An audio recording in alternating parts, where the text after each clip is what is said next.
নমস্কার বন্ধুরা, আমি জয়দীপ। আমি একজন প্রতিবন্ধী যুবক। আমার চ্যানেলটিকে লাইক, শেয়ার ও সাবস্ক্রাইব করে আমার পাশে থাকুন। চলুন এবার জেনে নিই আজকের খবর।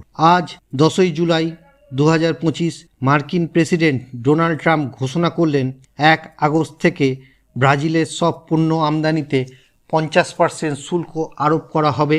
এর আগে ছিল মাত্র 10%। ট্রাম্পের দাবি তারা বোলসোনারোকে বিচার করছে, যা তিনি উইচ হান্ট বা জাদু শিকার বলে মন্তব্য করেছেন। তিনি বলেছেন এই বিচার ইন্টারন্যাশনাল ডিসগ্রেস। তিনি এখন এই বিচার বন্ধে চাপ দিতে চান, তাই এই শুল্ক ঘোষণা।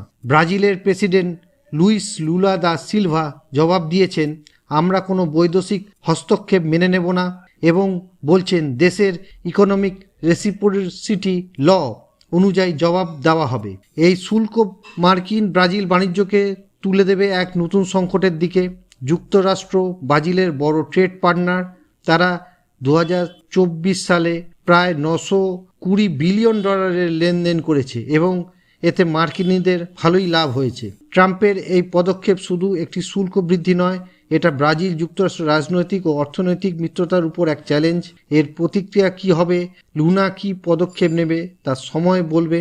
ভালো লাগলে ভিডিওটি লাইক দিন, সাবস্ক্রাইব করুন এবং শেয়ার করতে ভুলবেন না। পরে ভিডিওতে আবার দেখা হবে। ধন্যবাদ।